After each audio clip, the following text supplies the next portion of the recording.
with the Parliamentary Broadcasting Unit.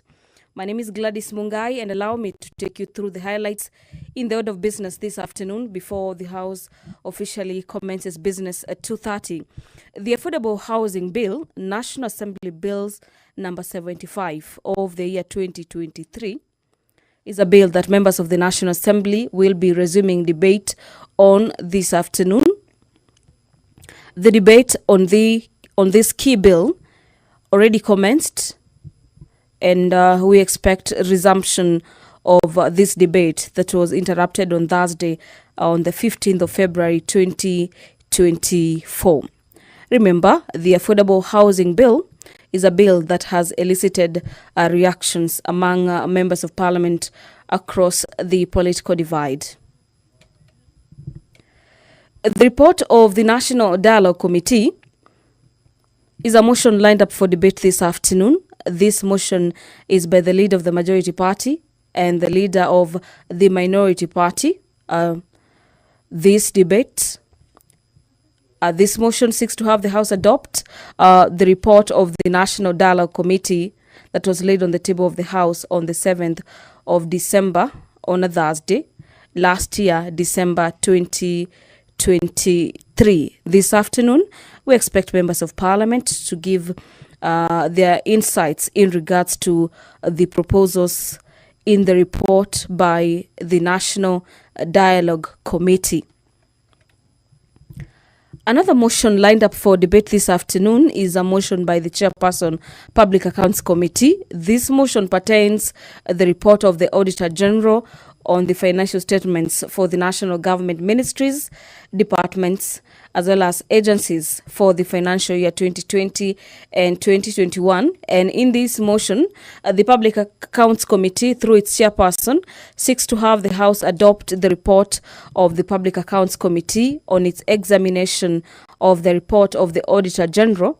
This report is in regards to the financial statements for the national government ministries, departments, as well as agencies. And this report by the Auditor General is a report dated 2020-2021 and was tabled on the floor of the House on the 30th of November 2023. Equally, this afternoon, we expect members of the National Assembly to resume debate on the Statute Laws Miscellaneous Amendment Bill.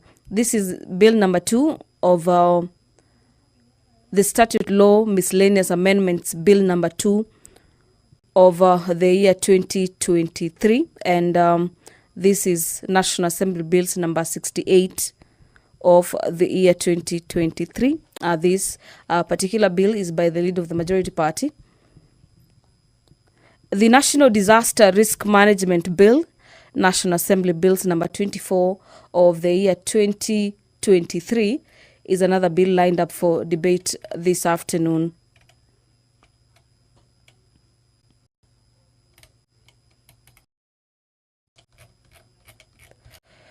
The Member of Parliament for Kigumo constituency, Honorable James Munyoro, will be seeking a statement, and this is pursuant to Standing Orders number 44, subsection 2C. This statement and the request of this particular statement regards the exploitative lending practices for border operations in the country. And this request for this particular issue of exploitative lending practices for members of the border sector will be handled by the Departmental Committee on Matters Finance and National Planning.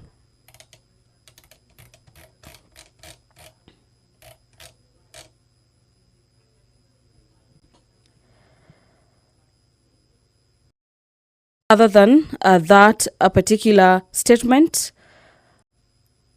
looking into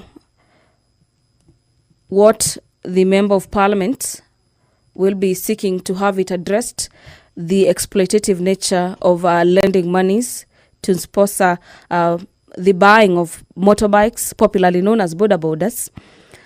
Let's now have a look at other issues or agenda before the National Assembly this afternoon. And among the business is the Employment Amendment Bill.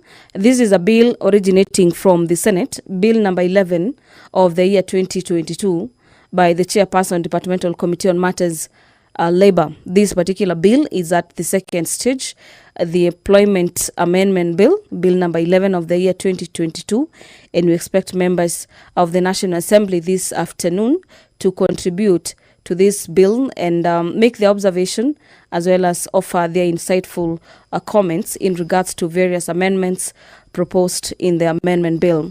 The Natural Resources Benefit Sharing Bill, another bill from the Senate, Bill number 6 of the year 2022, is equally another bill that members of the National Assembly will be debating this afternoon.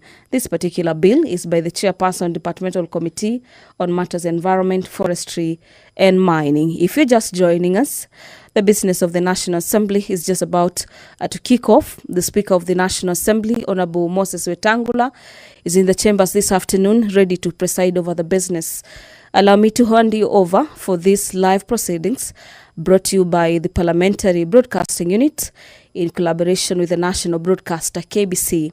Enjoy your viewing and good afternoon. Mheshimiwa, tuombe.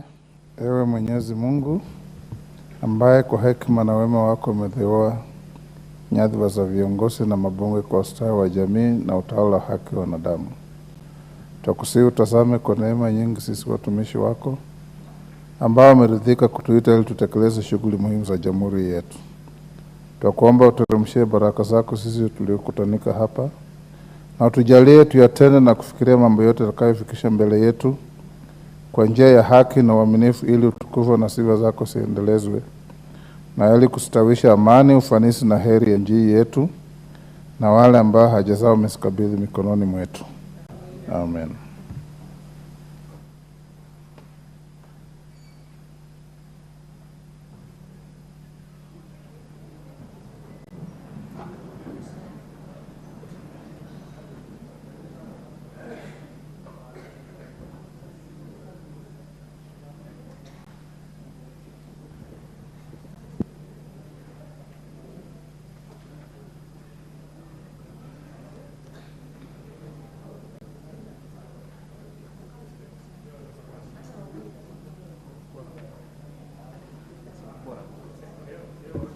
Members, you must keep this spirit to the end of this term. Very impressive. Congratulations to yourselves and to your leadership. We have quorum to transact business. Clerk. Order number 1, administration of oath. Order number 2, communication from the chair. Order number 3, messages. Order number 4, petitions. Order number 5, papers. Majority Leader.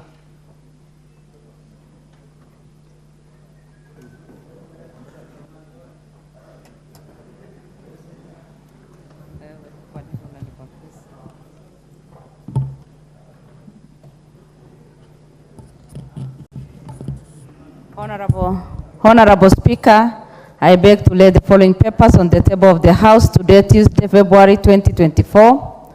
Legal notice number 221 of 2023 relating to the revision of Laws Order 2023 and the explanatory memorandum from the Office of the Attorney General. Number 2, response by the Auditor General on discrepancy in application of audited and approval revenue for financial year 2019-2020. 3, the quarterly economic and budgetary review reports for the financial year 2023-2024 from the National Treasury. 4, first quarter national government and county government budget implementation review reports for the year 2023-2024 from the Office of the Controller of Budget. Number 5, annual report and financial statement of Kenya Electricity Generating Company PLC for the period ended 30th June 2023 from the Ministry of Energy and Petroleum. Number 6, the annual corporate report for 2022-2023 for the Office of the Auditor General.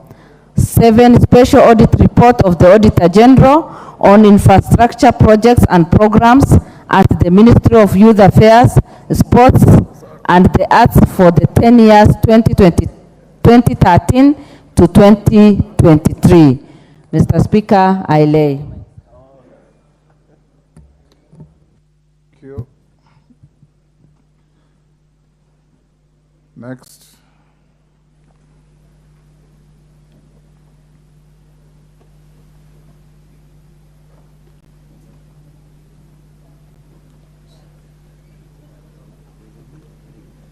Yes.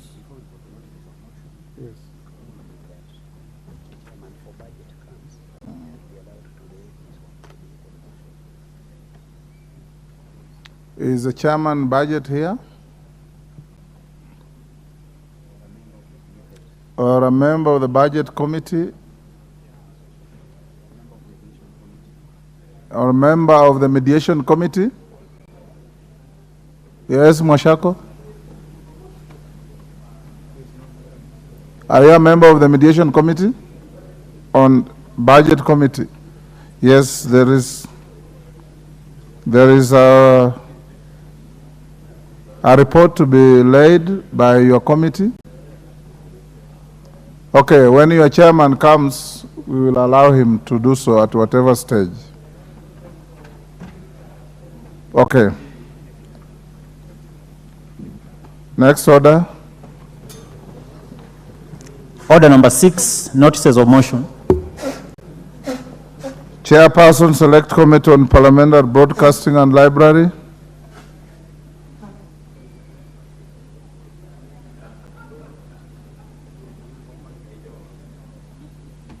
Puyo, you are the chair. Go ahead. Thank you, Mr. Chairman. Thank you, Honorable Speaker.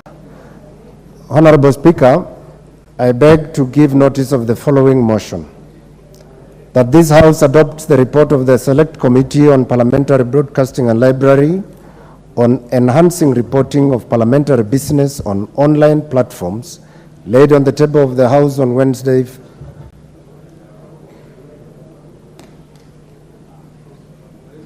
on Tuesday, 20th, on Wednesday, 4th October 2023.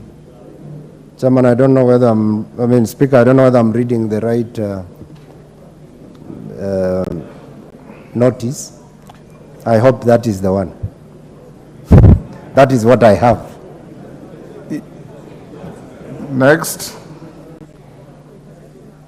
Member for Dagoretti South.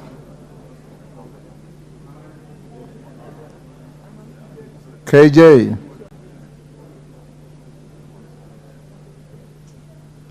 Matter deferred. Member for Mandera South.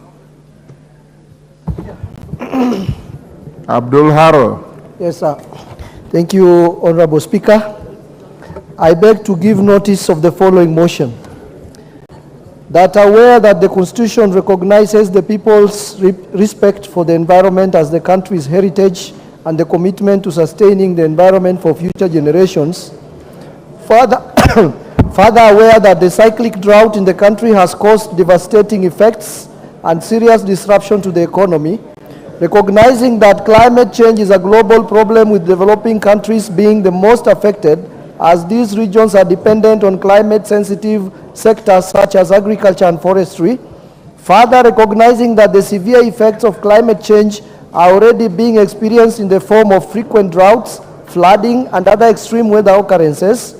Concerned that the current climate change monitoring mechanisms in the country are based on the traditional methods which rely on ground observations and climate models which have limitations in terms of accuracy, timeliness, and spatial coverage.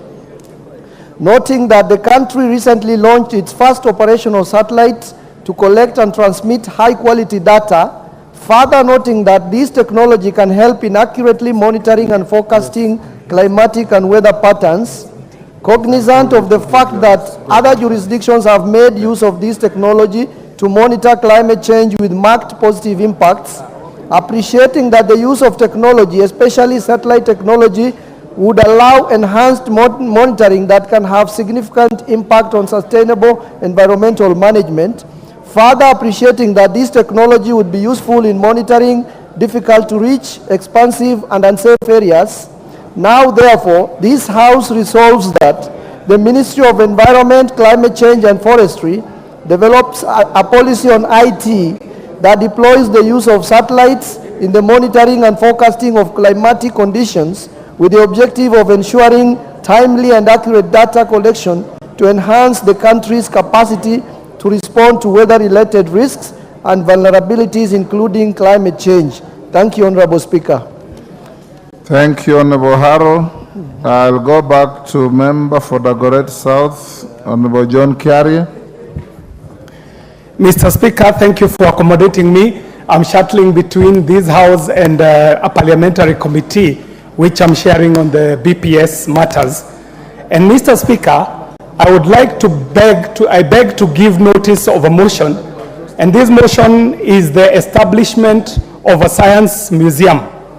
Mr. Speaker, that aware that Article 11(2)(b) of the Constitution provides that the government shall recognize the role of science and indigenous technologies in the development of the nation, and further aware that the Vision 2030 provides for the integration of information, communication, and technology in the country's transformative agenda, and concerned that there exists no science museum for consolidating indigenous scientific and technological innovations, training, and research purposes in the East African region, appreciating that the integration of science and technology would greatly enhance Kenya's economic and societal success, noting that there is potential for growth in the technology sector by establishing a science museum,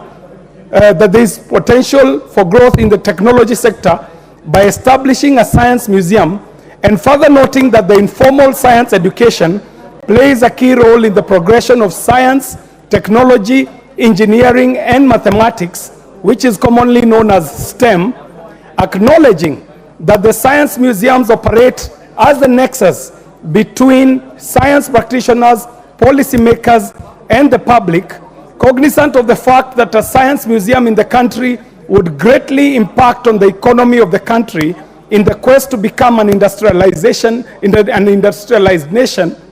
Now, therefore, this House resolves that the national government, through the relevant ministries, establishes and operationalizes a science museum in the country. Thank you very much, Mr. Speaker. Thank you, KJ. Next,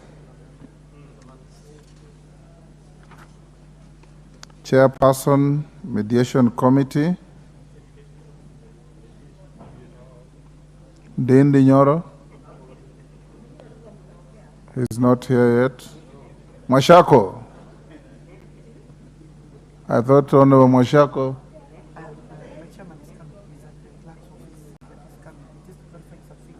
Okay, it's fine.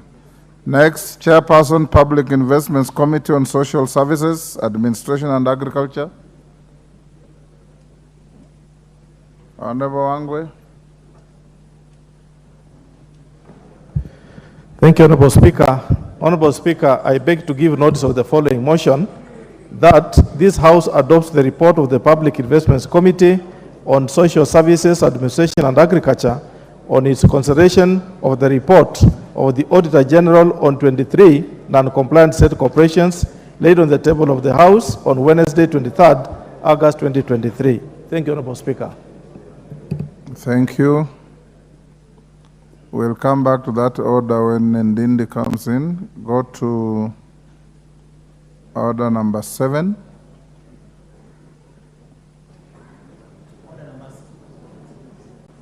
Order number 7, questions and statements. Honorable Mwashako, as we wait for that, look for your chairman. When I go to NADCO, I'll not give him an opportunity. Order number 7, statement by member for Kigumo, Honorable Munyoro.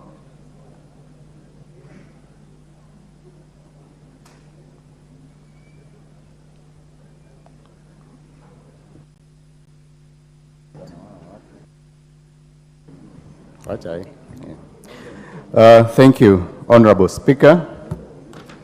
Honorable Speaker, pursuant to the provisions of Standing Order number 44, subsection 2C, I rise to request for a statement from the chairperson of the Departmental Committee on Finance and National Planning on the plight of border operators across the country. Honorable Speaker, the border sector has emerged as one of the key sectors driving the uptake of the buy now, pay later, BNPL models for purchase of various merchandise, including motorcycles. The model, according to industry players, has gained popularity, especially among young and low-income consumers who may not have access to traditional credit facilities. And recent reports indicate that borders and small vendors account for the largest share of the BNPL model. However, what is marketed as an accessible path to owning a motorbike and achieving financial independence has become a nightmare for hundreds of jobless youth in the country. BNPL providers lure borrowers with deceitful promises of low down payments and easy installments, yet hidden fees, exorbitant interest rates, and aggressive debt collection tactics soon reveal the true cost of the commodity. Honorable Speaker, according to border operators, the business is highly competitive and the daily proceeds cannot service weekly installments. As a result, hundreds of young people are counting losses following indiscriminate impounding of motorcycles, including those belonging to diligent owners with less than 10% outstanding loans. Honorable Speaker, it is against this background that I request for a statement from the chairperson of the Departmental Committee on Finance and National Planning on the following. 1, could the chairperson explain the measures and mechanisms the government has put in place to regulate the activities of buy now, pay later, BNPL providers in the country, including addressing rogue lending institutions responsible for violations of consumer rights? And 2, could the chairperson explain plans the government has put in place to develop alternative financing models that are fair, transparent, and genuinely empower border operators? I thank you, Honorable Speaker. Thank you, Honorable Munyoro. Is the Chair of Finance here? Vice Chair, Benja? Thank you, Honorable Speaker. We shall take the request to the committee and process it and table the statement as soon as possible. You can bring a response in 2 weeks? Yes. Okay. Yeah, 2 weeks, yeah. Next, a member for Kirinyaga County, Jen Jerry. Yes, is that DK? Why are you raising your hand? Thank you, Mr. Speaker, and I would like to take this opportunity. The reason why I'm raising my hand is that because we are on statements, and there is a statement I had requested from the chair for security in terms of the events that happened in Matunda, where one lady was killed by robbers. Up to today, we have not gotten any substantial statement on the matter. You are directed to the Committee on Security? On security, yes. The Committee of Tongoyo? Is Tongoyo in the House? Razo? When do you bring the response to Kimutai's